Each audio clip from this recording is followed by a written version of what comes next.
اعوذ باللہ من الشیطان الرجیم، بسم اللہ الرحمن الرحیم۔ تمام ناظرین کی خدمت میں السلام علیکم ورحمۃ اللہ۔ ناظرین، جیسا کہ آپ کی خدمت میں حضرت مالک اشتر کے حوالے سے ہماری گفتگو جاری ہے، ہم نے قاتلین عثمان کے حوالے سے بیان کیا۔ ہمارے گزشتہ اقساط میں ملاحظہ کیجئے کہ جناب طلحہ جو ہے وہ عثمان کے قتل میں کس انداز سے شریک تھے، بڑا گھر میں تکی لگا کے بیٹھے رہتے تھے، اور وہاں پہ لوگ حضرت عثمان کا جو ہے وہ محاصرہ کیا گیا تھا۔ 40 دن تک محاصرہ رہتا ہے، لیکن حضرت عثمان جو ہیں وہاں پر جان بوجھ کر قتل ہو جاتی ہیں۔ جان بوجھ کر قتل ہوتا ہے، کہتے ہیں جی مجھے رسول نے وصیت کی تھی کہ تم قتل ہو جانا ٹائم نکال کر۔ یار عجیب ہے، حضرت عثمان کو کہا کہ تم قتل ہو جانا۔ اور اس کے بعد پھر کیا ہوا، جمل الصفین ہوتی ہے۔ جمل الصفین ہونے کے بعد کئی لوگ 1 لاکھ کے قریب آپ لگائیں، یعنی کم و بیش لاکھ کے قریب افراد قتل ہو جاتے ہیں۔ وہ کیا جی رسول نے وصیت کی تھی، عثمان کے پر خون کا بدلہ لینے سب نکلیں گے، اور فتنوں کا آغاز جو ہے وہ در حقیقت رسول اللہ سے ہو گیا تھا۔ تو یہ ان لوگوں کی لے دے کے حقیقت ہے۔ خیر، ابھی ہم چونکہ قتل عثمان کے اوپر اس انداز سے گفتگو نہیں کر رہے، وہ انشاءاللہ اپنے مقام پہ اس پہ گفتگو آئے گی۔ ہمارا جو موضوع تھا وہ ہے کہ مالک اشتر کیا عثمان کے قتل میں شریک تھے۔ اب ہم وہ روایات پیش کریں گے کہ جس سے 1 نہیں 10 روایات پیش کریں گے جس سے یہ معلوم ہوگا کہ جناب مالک اشتر جو ہیں وہ عثمان کے قتل میں شریک نہیں تھے۔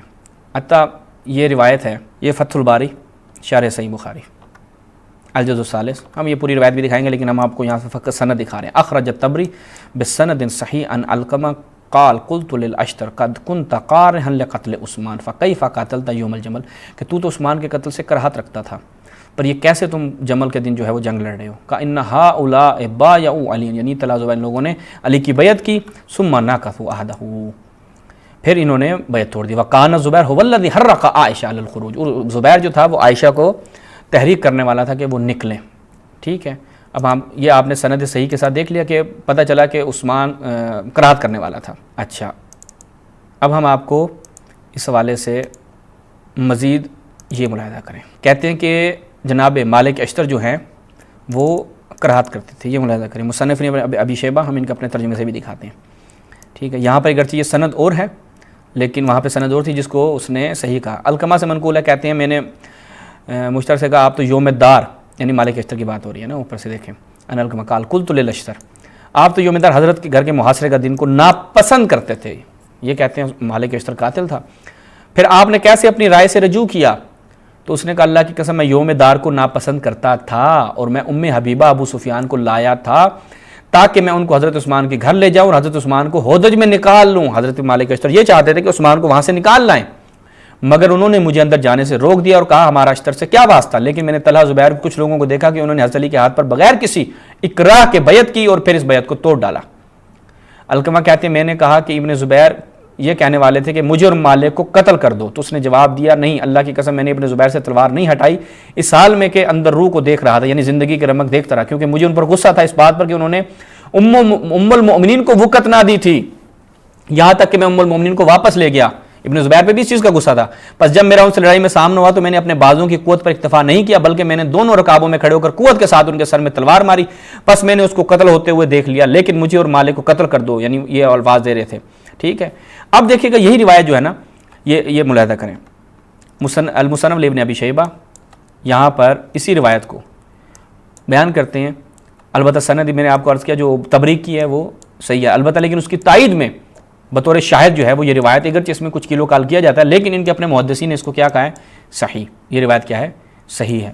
ابن حجر سے میں آپ کو پہلے دکھا چکا ہوں۔ اب مزے کی بات یہ ہے کہ یہاں پر ابن زبیر اور جو ایک بات کی، ابن زبیر اور کس کا سامنا ہوتا ہے، مالک اشتر کا سامنا ہوتا ہے، اور یہی دیکھیے گا، یہی ہم آپ کو روایت دکھاتے ہیں کہ المصنف لابن ابی شیبہ المجلد 21 یہاں پر کیا کہتے ہیں، سند کیا ہے، صحیح ہے، 2 مقام پہ اس روایت کو نقل کیا، اس مقام پہ بھی روایت صحیح ہے۔ روایت نمبر کیا ہے 32631 صحیح، اور یہاں پر ہے 40568 سند کیا ہے، صحیح ہے۔ اگرچہ اس کے اوپر 1 کلو کال یہ کیا جاتا ہے کہ جناب عبداللہ بن عبید بن عمیر جو ہے وہ اس واقعے کا چشمدید گواہ نہیں ہے، لیکن چونکہ ہم آپ کو دکھا چکے ہیں کہ صحیح سند سے یہ چیز ثابت ہے کہ ان کے دونوں کا آپس میں سامنا ہوتا ہے، اشتر ابن زبیر کا سامنا ہوتا ہے، تو لہٰذا یہ کوئی ایسی چیز نہیں ہے کہ جو غریب ہے اور جو کسی نے بیان نہیں کی، نہیں، اس کے اوپر کثرت سے شواہد موجود ہے، کثرت سے شواہد موجود ہے، یعنی بالکل کئی صحیح روایات ہیں کہ حتیٰ عائشہ کہتی ہے کہ تم تو وہ نہیں کہ جو میرے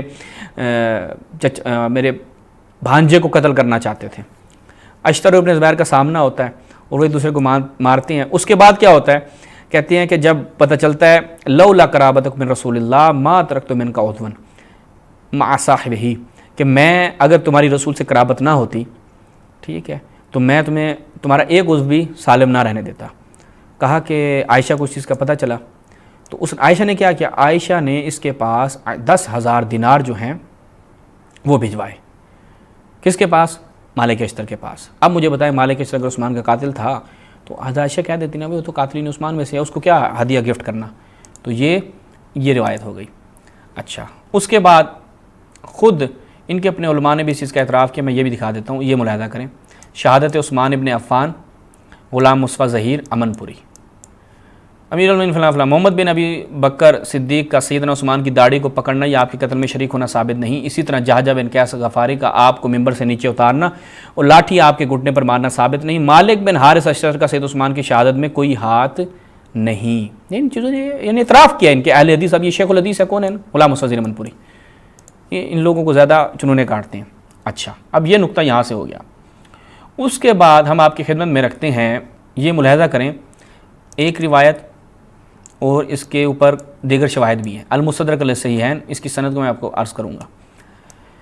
اس کے اوپر بھی دیکھیں کون سی روایت ہے اہل سنت کی جس پہ کیلو کال نہ کیا جائے، لیکن جب ان کے اپنے محدثین نے اس کی صحت کو مان لیا ہے تو پھر ان بیچاروں کی تو کوئی حیثیت نہیں، کوئی وقت نہیں رہتی نا۔ کیلو کال نکالنا تو کوئی آپ سند لیں، ہم اس پہ آپ کو 10 کیلو کال نکال دیں گے، چاہے وہ بخاری مسلم کی روایت ہے کیوں نہ ہو۔ عمر بن نصیر فرماتے ہیں کہ حضرت علی نے شام کی جانب صفین جانے کا ارادہ کیا تو قبیلہ نخ کے کچھ لوگ جمع ہو کر اشتر کی عیادت کرنے اس کے گھر گئے۔ اشتر نے پوچھا گھر میں قبیلہ نخ سے تعلق رکھنے والوں کے علاوہ تو کوئی شخص نہیں ہے؟ یعنی سب نخ کے ان لوگوں نے جواب دیا نہیں۔ تب اشتر نے کہا ان لوگوں نے اس امت کے سب سے نیک انسان حضرت عثمان کو شہید کر ڈالا۔ یہ کہتے ہیں مالک اشتر جو ہے وہ قاتل ہے۔ حضرت عثمان کو کس نے؟ سب سے نیک انسان جو تھے اس کو شہید کر ڈالا۔ ہم نے اہل بصرہ کے ساتھ معاہدہ ہونے کے باوجود قتال کیا، معاہدے کی وجہ سے تو کوئی تعویل بھی ممکن تھی۔ جب تم لوگ ایسی قوم کے پاس جا رہے ہو، ہمارا ان کے ساتھ کوئی معاہدہ بھی نہیں، اس لیے تم میں سے ہر شخص اس بات پر غور کر لے کہ وہ اپنی تلوار کہاں رکھے گا۔ اب دیکھیں گے اس روایت کی سند کے بارے میں ان کے محدثین کیا کہتے ہیں۔ المستدرک علی الصحیحین جزء ثالث قال فی التلخیص علی شرط مسلم، شرط مسلم یعنی مسلم کی شرط کے مطابق یہ روایت صحیح ہے، بخاری کی شرط نہیں، مسلم کی شرط کے مطابق۔ بعض لوگ اس چیز کی طرف متوجہ نہیں ہیں کہ بخاری کی شرط کے مطابق نہیں ہے، مسلم کی شرط۔ بعض کہتے ہیں کہ جی یہ سے کیا کہتے ہیں فرات القزار جو ہے وہ اپنے باپ سے روایت کر اور باپ اس کا عمیر ابن سعید سے روایت کر، اس کے علاوہ ان کی کوئی روایت نہیں ہے، تو کوئی جر ہے، اس کے علاوہ اس کی کوئی روایت نہیں ہے، جر ہے کوئی۔ یہ لوگ یعنی اس طرح کے کیلو گال نکالتے ہیں۔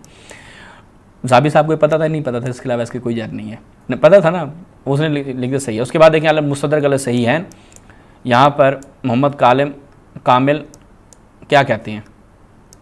خبر صحیح وہذا اسناد حسن، خبر کو کہتے صحیح ہے لیکن اس کی سند کیا ہے؟ حسن ہے۔ اس کے بعد المصنف لابن ابی شیبہ میں جب یہ روایت ہے المجلد السابع العشر کیا کہتے ہیں؟ صحیح اخرجہ الحاکم، اس کی سند کیا ہے؟ صحیح ہے، ٹھیک ہے۔ اچھا، پھر دوسرے مقام پہ اسی روایت کو نقل کیا اور یہاں پر بھی کیا کہا؟ 40,588 پہ صحیح۔ دو مقام پہ اس روایت کو سادہ شسری، یعنی ان کی اپنے علماء کی تصحیحات اس چیز کو بتلا رہی ہیں کہ صحیح ہے۔ اس کے بعد ایک اور روایت جو ہے وہ بڑی زبردست روایت ہے کہ جس میں حضرت مالک اشتر کے حوالے سے یہ ملتا ہے کہ وہ لوگوں کو کہتے ہیں کہ واپس چلو۔ یہ روایت جو ہے صحیح سند کے ساتھ نقل ہوئی ہے، آپ کی خدمت میں عرض کریں، خود اپنے علماء نے اس چیز، ان کے اپنے علماء نے اس کی تصحیح کی ہے، وہ میں آپ کی خدمت میں رکھتا ہوں۔ یہ ملاحظہ کریں کہ ابو سعید مولا انصاب الاشراف میں ہے، جلد نمبر 6 ہے، صفحہ نمبر 218 ہے، کہ مصریوں کی اور عثمان کی جو ہے نا گفتگو ہوتی ہے، وہ اس کو جو اس کی شکایتیں ہوتی ہے وہ کرتے ہیں۔ اب اس کے اوپر عثمان کیا کرتا ہے؟ قسم اٹھاتا ہے۔ فقال الاشتر، یہاں پہ دیکھیں ایک خط کے متعلق، چونکہ وہ خطوط لکھے جاتے ہیں نا تو جس کی وجہ سے سارے بدزن ہوتے ہیں، اس کے اوپر عثمان قسم اٹھا لیتا ہے کہ اے میری قوم ارجعوا فواللہ، واپس جاؤ، کہ میں دیکھ رہا ہوں کہ ایک انی لاسمع حلف رجل، کہ میں ایک ایسے شخص کا حلف سن رہا ہوں قد مکر بہ و مکر بکم عنہ، کہ جس کو دھوکہ دیا گیا ہے اور جس کے ذریعے ہمیں دھوکہ دیا گیا ہے، یعنی تمہیں، مکر بکم عنہ یعنی جس کے سبب، یعنی وہ جو خط ہے نا اس خط کو لکھ کر اس شخص کو بھی دھوکہ دیا گیا ہے اور اس کا نام لے کر ہمیں بھی دھوکہ دیا گیا ہے، واپس چلو، ٹھیک ہے۔ انہوں نے کہا کیا تمہارے اندر غرور آ گیا؟ انتفاقت سارا کیا اشتر یا مالک، ثم اقاموا حتی قتلوا، پھر لوگوں نے اس کو قتل کر دیا۔ مالک اشتر کیا کہتے تھے؟ واپس چلو، ہمیں دھوکہ دیا گیا ہے، فریب۔ وہ مروان کے حوالے سے جو انور شاہ کشمیری نے بیان کیا تھا، ہم نے کس میں بیان کیا نا کہ عثمان کے خلاف پروپیگنڈا کرنے والوں میں مروان تھا، وہ خط و خطوط لکھنے والا۔ انور شاہ کشمیری نے اس بات کا اعتراف کیا، وہ آپ کو اس روایت سے نظر آتا ہے کہ اس کے ذریعے ہمیں بھی دھوکہ دیا گیا، تمہیں بھی دھوکہ دیا گیا، اور اس روایت کی سند کو وہ میں آپ کو دکھا دیتا ہوں کہ اس روایت کی سند کو یہ ملاحظہ کریں۔ اخبار المدینہ، ابن شبہ، اچھا جی، تحقیق یہ ان تمام افراد کی، یہ اصل میں جامعۃ الاسلامیہ مدینہ سے چھپا ہوا ہے اور ان سب علماء کی اس پہ تحقیق ہے، اور یہاں پر یہ کیا بیان کرتے ہیں، بالکل اسی روایت کو کہتے ہیں وَهَذَا إِسْنَادٌ صحیح، اس کی سند کیا ہے، صحیح ہے، ٹھیک ہے، اس کی سند صحیح ہے کہ اس شخص کے ذریعے ہمیں اور تمہیں دھوکہ دیا گیا ہے۔ اچھا، تو اب یہ ایک اور روایت آگے جو ہمیں اس چیز کی نشاندہی کر رہی ہے، خیلی ممنون، کہ اس کے ذریعے کیا کیا ہے، دھوکہ دیا گیا۔ اس کے بعد ایک اور روایت ہے جس کی سند کو بھی صحیح کہا ہے، کتاب التاریخ الاوسط میں بخاری صاحب اس کو لے کر آئے ہیں۔ حتیٰ مالک کہتے تھے، مسروق کہتے قالو مسروق کہتے ہیں کہ کچھ لوگ آتے ہیں کہ ان ناسا من اصحاب علی، مولا علیہ السلام کے صحاب میں سے کچھ لوگ آتے ہیں، مسروق سے ملاقات کرتے ہیں، تو مسروق جو ہے وہ غضبان ہوتا ہے کس کے اوپر، قتل عثمان کے اوپر۔ اچھا، اب وہ لوگ جاتے ہیں تو اشتر پیچھے کھڑا رہتا ہے، یا ابا عائشہ ما رأیت مثل شیء صنعناه ولا یوم عجل بنی اسرائیل، کہ جس طرح بنی اسرائیل وہ جو بچھڑے والا تھا، یعنی ایک برا فعل ہوا تھا، یعنی یہ اس فعل کو بالکل ویسے سمجھتے تھے جیسے لوگ بچڑے کی پوجا کے لیے چلے گئے تھے۔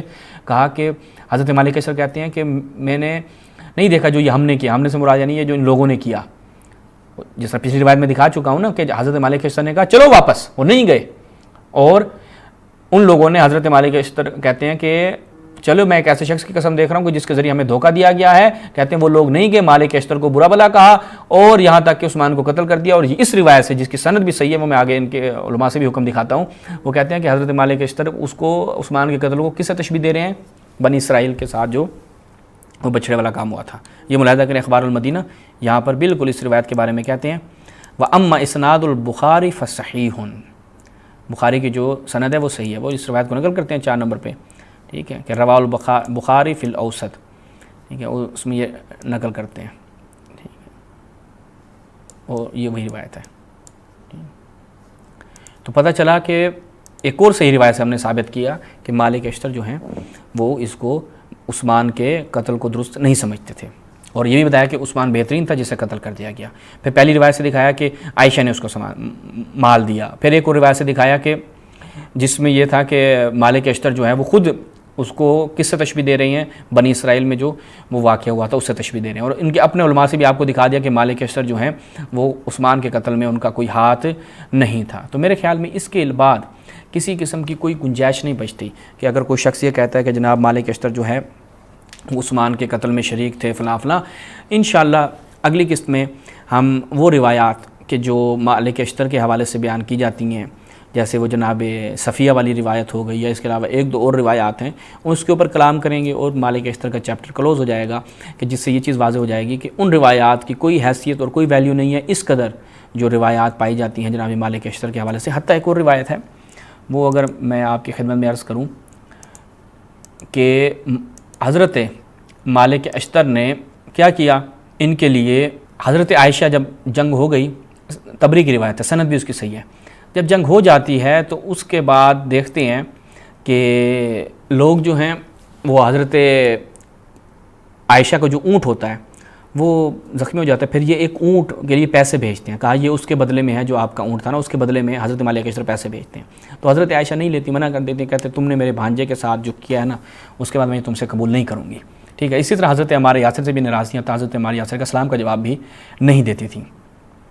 تو حضرت مالک اشتر یعنی یوں احترام کرتے ہیں اس ٹائم پہ حضرت عائشہ کہ بھائی چلیں آپ جو ہے نا یہ اونٹ کے پیسے لے لیں، ٹھیک ہے، آپ کے اونٹ کے ساتھ ہم نے جو کام کیا ہے۔ تو یہ بھی ابھی بھی مالک اشتر سے یہ لوگ راضی نہیں ہیں، ابھی تم لوگوں کی روایتیں ہیں نا، اب ہمارے اوپر تو حجت نہیں ہے، ٹھیک ہے، لیکن تم لوگوں کی روایتیں ہیں کہ حضرت مالک اشتر نے تمہاری کتابوں کے مطابق عائشہ کا، جناب عائشہ کا یوں احترام کیا، لیکن یہ لوگ پھر بھی حضرت مالک اشتر سے راضی نہیں ہیں۔ تو سوال تو ہم بھی یہی کرتے ہیں کہ اگر یہی حضرت عائشہ جن سے اتنی محبت کا تم دعویٰ کرتے ہو یہ عمر عاص پہ لعنت کر دیتے تو تم لوگ لعنت کیوں نہیں کرتے؟ جب وہ مالک اشتر کے بارے میں اس طرح کی بات نہیں کر رہے تو تم لوگ جناب وہ ایک ضعیف روایت کی بنیاد پہ حضرت مالک اشتر کے بارے میں حرز سرائی کرتے ہو۔ تو اسی پہ ہم اکتفا کرتے ہیں، انشاءاللہ مزید جو ہے وہ آخری قسط جو حضرت مالک اشتر کے حوالے سے آئے گی ہماری، اس میں ہم وہ روایتیں جو یہ لوگ پیش کرتے ہیں ان کی سندی حیثیت جو ہے آپ کے سامنے واضح کریں گے کہ آیا وہ روایات کفایت کرتی ہیں کہ آپ اتنا بڑا الزام جناب مالک اشتر پر لگائیں، جبکہ آپ کے اپنے علماء کی گواہی اور آپ ان کثرت سے جو ہم نے روایات بیان کی، اس سے یہ چیز واضح ہوتی ہے کہ جناب مالک اشتر جو ہیں وہ کراہت کرتے تھے عثمان کے قتل سے۔ والسلام علیکم ورحمۃ اللہ۔